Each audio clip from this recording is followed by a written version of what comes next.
Bom dia, igreja, a paz de nosso Senhor e Salvador Jesus Cristo. Estamos começando mais uma EBD online, porque ainda não pudemos reunir presencialmente para as aulas.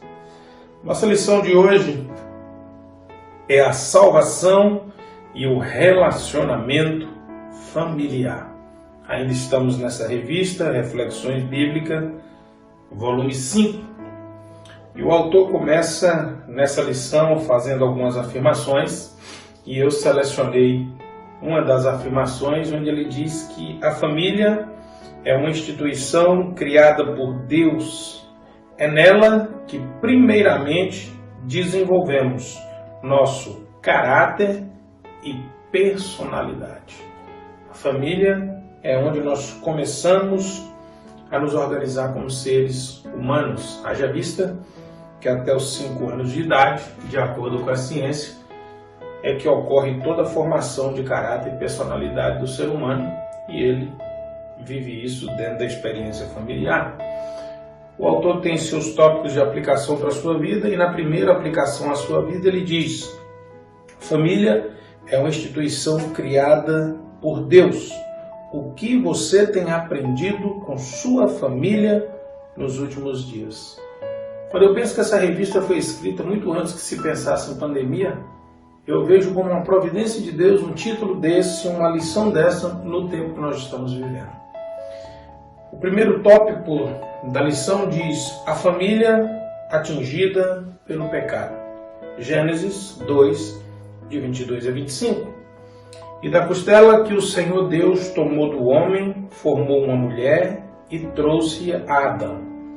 E disse a Adão: esta é agora osso dos meus ossos e carne da minha carne.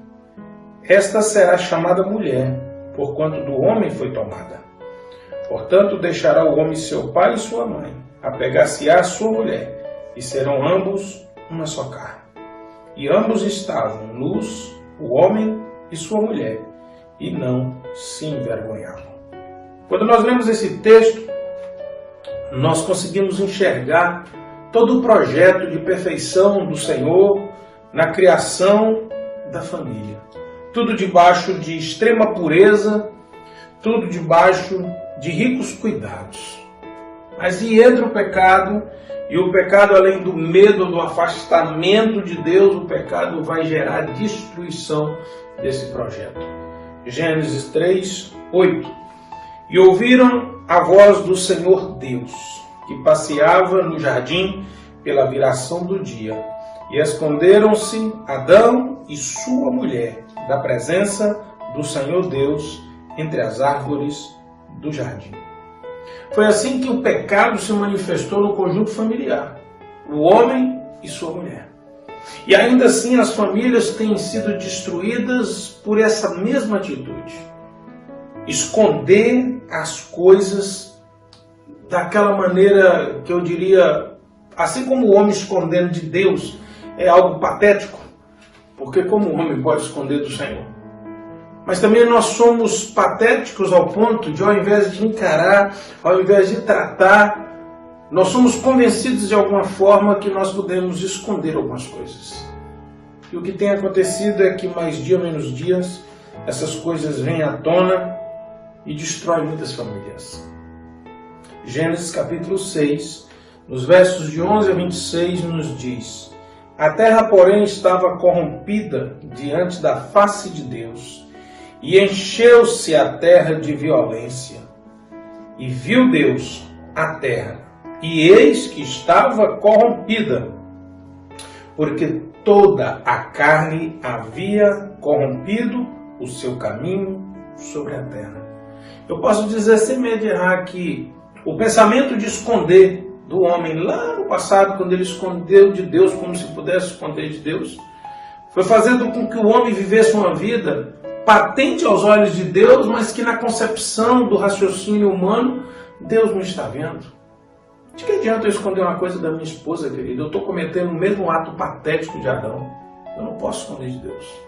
E a mesma coisa, que adianta eu esconder uma coisa do meu marido, dos meus pais? Eu estou cometendo o mesmo ato patético daquela família. Eu estou fazendo uma coisa que aos olhos de Deus está tudo à vista. E eu devo lembrar que quem vai exercer justiça na minha vida é Deus. Então a gente às vezes é convencido e esse estrago sem proporções calculáveis, sem dimensões mensuráveis que Gênesis registra, ele acontece dia após dia. Aí o autor nos chama na questão da aplicação à sua vida e ele diz: a família, no decorrer da história, tem sofrido grandemente as consequências do pecado que se propaga, levando ao distanciamento de Deus. Querido, não há nada pior do que segredos familiares dentro da própria família. Nós estamos vivendo tempos estranhos, filhos que se trancam nos quartos. Essa pandemia está gerando uma geração com problemas inúmeros, mas isso nós vamos falar mais adiante. Segundo tópico que o autor então nos chama, a importância da família. Eu acho que essa experiência de 8, caminhando para 9 meses confinados, despertou algumas pessoas. Algumas pessoas estão acordando e estão vendo o quanto que a família é importante. E talvez o tempo deles dentro de casa começou a fazer com que eles enxergassem o quanto a família estava longe. Os relacionamentos estavam frios e até mesmo estranhos. Rui Barbosa dizia: a família é a célula máter da sociedade. O autor diz que essa é uma frase emblemática, pois ele diz: a sociedade é formada por famílias e delas, principalmente, é que se recebe a influência, seja ela positiva ou negativa. E daí eu lembro que esse plano orquestrado e que está acontecendo dentro da pandemia, ele tem um alvo: as famílias. Não estou falando de vacina, não estou falando de quem criou o vírus, eu estou dizendo do contexto apocalíptico, escatológico, fim dos tempos, da volta de Jesus. O autor da revista diz assim: por outro lado, a sociedade também traz o bem ou o mal para as famílias, dependendo dos valores cultivados, especialmente pelos que exercem posições de poder. Querido, como isso tem sido real nos nossos dias? Principalmente nessa questão que o autor diz de exercer posição de poder, e através dessa posição de poder tem se evidenciado e aplicado com muita sutileza o doutrinamento. Doutrinamento de filhos, doutrinamento de casais. Tem casais sendo convencidos às mais aberrações, às coisas mais inescrupulosas, e que outrora eram homens e mulheres cristãos, e que acreditavam num comportamento ético bíblico. Filhos que estão sendo doutrinados e convencidos a romperem com padrões e com princípios antes inegociáveis, nos valores de família, nos valores Deus, nos valores ser humano. Nós estamos vivendo tempo, querido, que se nós não nos atentarmos, se nós não dermos o valor devido para a família, esse doutrinamento vai alcançar o seu objetivo. Os filhos hoje, eles já pensam totalmente diferente. Eles estão sendo convencidos que posicionamento, que firmeza bíblica é radicalismo, é condenação, é preconceito. E isso começa a mexer um pouco na balança da decisão de firmar princípios. A palavra do Senhor diz assim em Deuteronômio capítulo 6, nos versos 1 e 2. Esta é a lei, isto é, os decretos e as ordenanças que o Senhor, o seu Deus, ordenou que eu lhes ensinasse, para que vocês os cumpram na terra para a qual estão indo para dela tomar posse. Desse modo vocês, seus filhos e seus netos temerão ao Senhor, o seu Deus, e obedecerão todos os seus decretos e mandamentos que eu lhes ordeno, todos os dias da sua vida, para que tenham vida longa. O doutrinamento quer tirar exatamente isso, porque a família, querido, é ela que é a base de instrução a respeito dessas coisas. Essa escola sem partido, essas discussões. Há poucos dias eu vi uma discussão de um professor numa sala de aula de 8ª série, que não tinha nada a ver com a aula, e ele exercendo o doutrinamento político e ideológico. Então, querido, nós estamos sofrendo toda sorte de influência. E se nós não acordarmos, se nós não estivermos atentos, nós vamos perder nossos filhos dentro de casa. A revista diz assim: a família deve servir de veículo para o ensino com os verdadeiros valores, atingindo as gerações seguintes. Esse pensamento do autor me acendeu uma luz. Querido, se essa geração não for a geração que vai ser usada para a vinda do anticristo, ela está sendo preparada para deixar pronta a próxima geração para o advento do anticristo. Querido, entenda uma coisa: se a próxima geração for desacreditada dos valores bíblicos que nós pregamos hoje, que igreja vai ter no futuro? As igrejas ideológicas, as igrejas da nova onda. Nós estamos vivendo um tempo do que eles estão chamando de modernização de culto, que até poucos dias um pregador disse que a Bíblia precisa ser modernizada. Olha onde nós chegamos, querido. Agora eu te pergunto, e a próxima geração? Não é mais, agora a questão não é mais só tirar o púlpito e pregar em cima de um tambor, não é isso. Não é esse o problema. Muita gente preocupou com isso e isso não sei o que. Não, querido, nós estamos preocupando com coisas efêmeras. Nós precisamos preocupar com coisas firmes, com coisas imutáveis. São com essas que nós devemos nos preocupar. E aí sim, os ensinamentos que têm vindo são terríveis. Ah, pastor, mas isso são ensinos do Velho Testamento. Então vamos para o Novo Testamento. Efésios capítulo 6, versos de 1 a 4. Vós, filhos, sede obedientes a vossos pais no Senhor, porque isso é justo. Porque há justiça nisso. É a Bíblia que está dizendo. E aí a justiça é apresentada.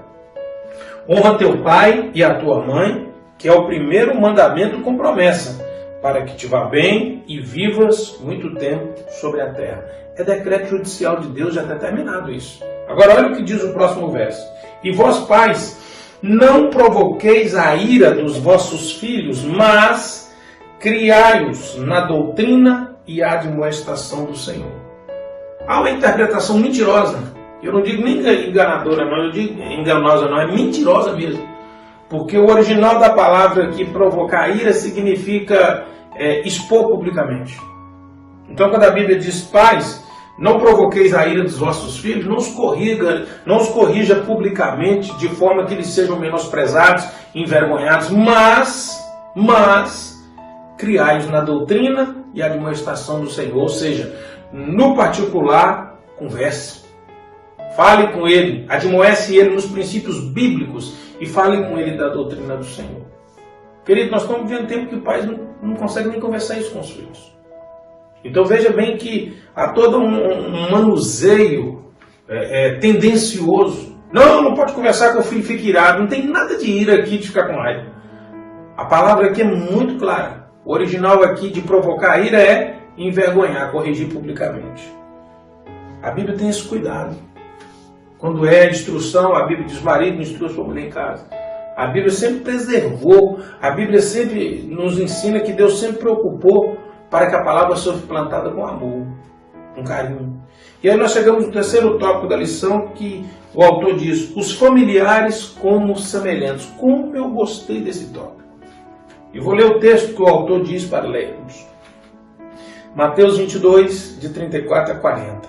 E os fariseus, ouvindo que ele fizera emudecer os saduceus, reuniram-se no mesmo lugar. E um deles, doutor da lei, interrogou para experimentar, dizendo, mestre, qual é o grande mandamento na lei?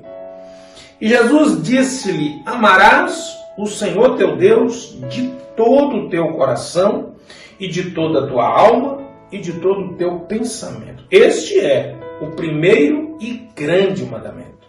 E o segundo, semelhante a este, é: amarás o teu próximo como a ti mesmo. Destes 2 mandamentos dependem toda a lei e os profetas.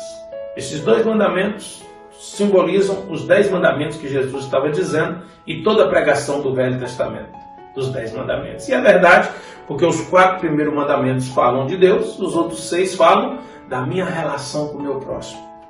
Os 4 primeiros falam da vertical da cruz, os outros 6 falam da horizontal da cruz. Ou seja, tem mais mandamentos sobre o meu relacionamento com o meu irmão do que com Deus. Ah, porque é mais importante? Não. É porque Deus precisou tratar isso com pormenores, para que nada escape nos nossos relacionamentos. E aí o autor faz uma pergunta que nos leva a pensar o seguinte: se sua família, seu pai, sua mãe, sua irmã, seu irmão, se os seus familiares fazem parte desse círculo de semelhantes que a Bíblia diz, eu pergunto, eles recebem o mesmo tratamento? A mesma preocupação com a colega que diz: olha, eu estou com uma dor de cabeça, ou amigo, eu estou indo aí, eu vou cuidar de você, você tem sua irmã em casa. O mesmo cuidado que você tem com seu colega, com sua colega de trabalho, com seu colega, com sua colega de faculdade, é o mesmo que você tem com seus pais. A mesma disponibilidade de dar uma carona para o irmão da igreja, para levar uma pessoa não sei aonde, para experimentar um sapato, você tem para com um familiar seu? A mesma disposição de animar, de botar alguém para cima, de frequentar um ambiente social, de pagar até um lanche para um colega que é perfeito e é bacana, se você pode fazê-lo, você também tem com sua família. Que dia que você levou seu pai para comer uma pizza? Que dia que você levou sua mãe para tomar um suco com você e conversar um pouco na praça? Então é isso que nós precisamos entender. Ah, você leva seu chefe, seus colegas de trabalho. Que dia que você saiu com sua família? Que dia que você levou sua esposa? Que dia que você levou seu marido? Que dia que você levou seus filhos naquele lugar? Eles são seus semelhantes. Então isso precisa ser tratado com muito carinho. E aí o autor da revista diz assim: os membros da nossa família são nossos semelhantes. Precisamos aplicar a eles os mesmos princípios. Não estou dizendo que você não pode socorrer pessoas e cuidar de pessoas. Estou perguntando se você aplica isso também na sua família. Ah, você visita um amigo que saiu do hospital, que ganhou neném.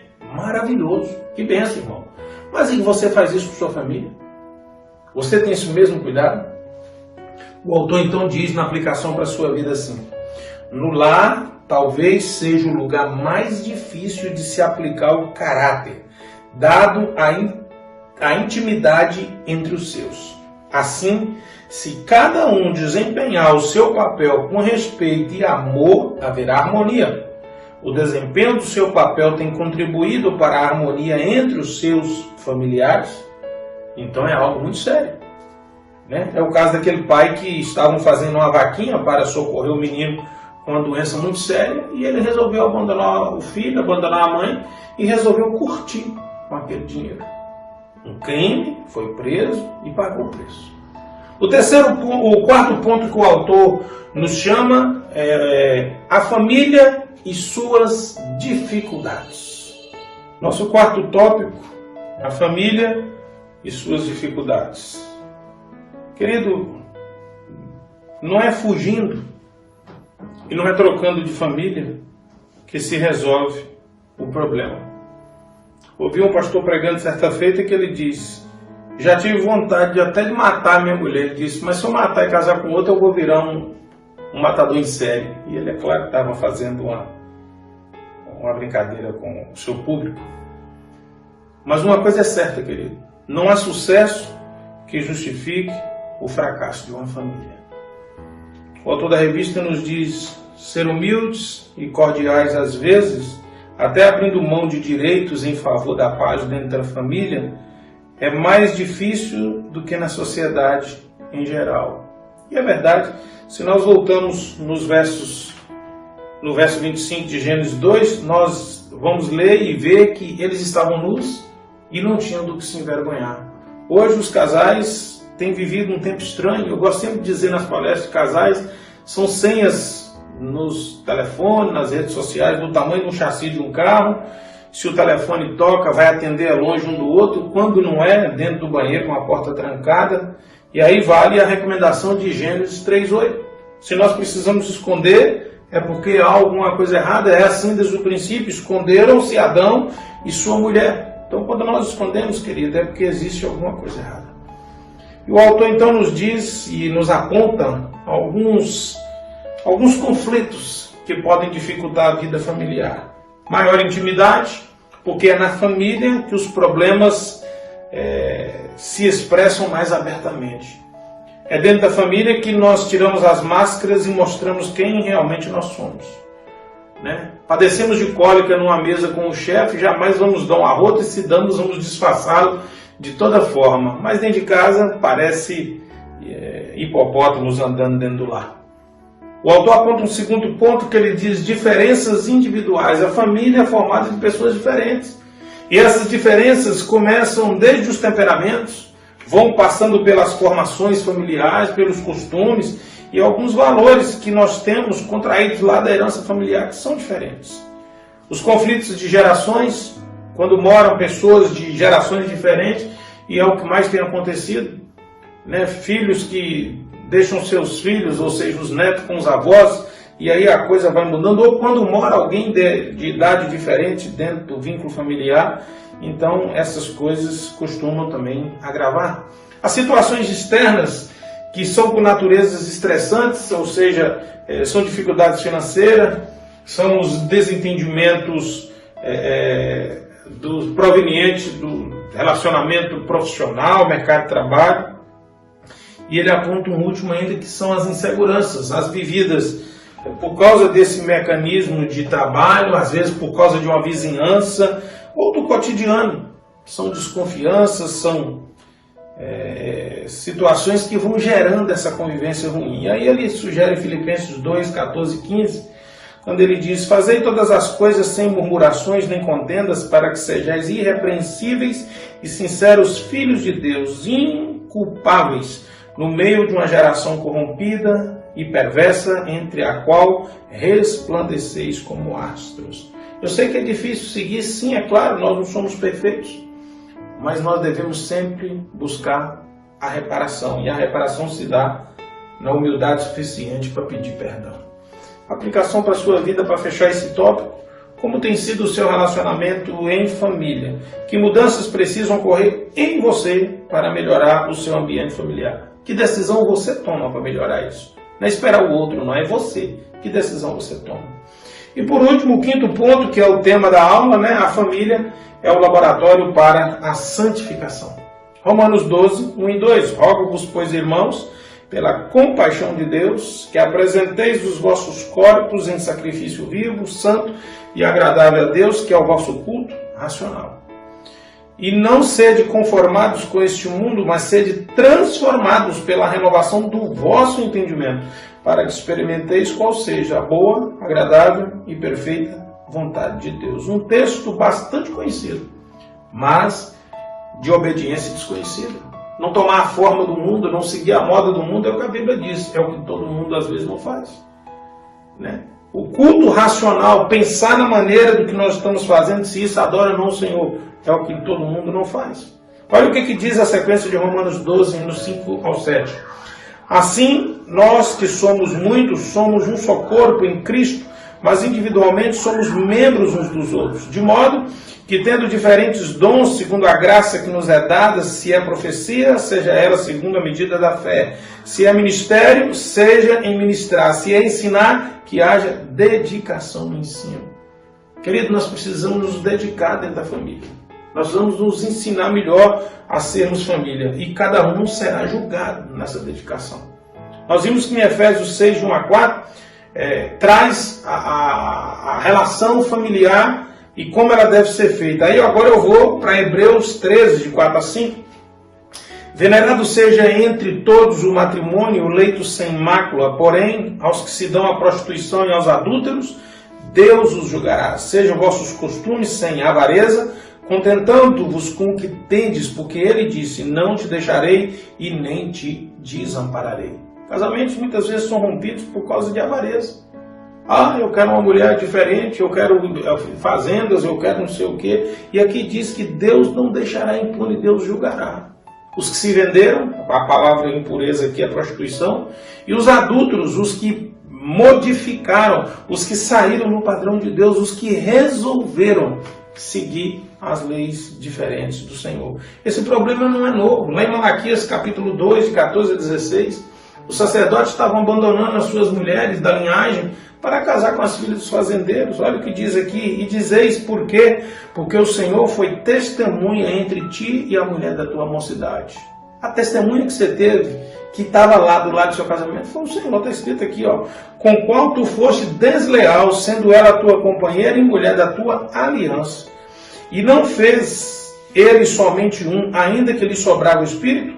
E por que somente um? Ele buscava uma descendência para Deus. Portanto, guardai-vos em vosso espírito, e ninguém seja infiel para com a mulher da tua mocidade. Porque o Senhor teu Deus, o Deus de Israel, diz que odeia o divórcio. E aquele que encobre a violência com sua roupa, diz o Senhor dos Exércitos. Portanto, guardai-vos em vosso espírito e não sejais desleais. Aqueles que argumentam e querem defender isso aqui dizem: não, isso aí é uma prerrogativa para os sacerdotes, porque Deus estava estabelecendo o vínculo da aliança sacerdotal. Querido, quando eu vou para o Novo Testamento, 1 Timóteo 3,2 diz: é necessário, pois, que o bispo seja irrepreensível, marido de uma só mulher. Quando eu vou para Tito capítulo 1, versículo 6, eu leio: é necessário, portanto, que o presbítero seja irrepreensível e marido de uma só mulher. A liderança da igreja. Mas nós estamos vivendo tempos estranhos. Até os pastores estão trocando de esposa. Então, querido, nós precisamos ter muito cuidado, porque é essa modernização familiar. Agora nós estamos sendo bombardeados constantemente com uma ideologia de os novos modelos de família. Modelo de família, querido, é o que Deus criou. Ah, pastor, o senhor é preconceituoso? Não estou julgando família nenhuma. Eu estou dizendo que essas modernidades ideológicas, elas não podem modificar a seriedade bíblica. Nós precisamos ser maridos responsáveis, esposas responsáveis, filhos responsáveis. E aí, se a gente não tiver cuidado, se a gente não cuidar dos nossos filhos, querido, nós vamos perder como família. Daqui a um dia nós não vamos saber mais quem somos. Como família, não.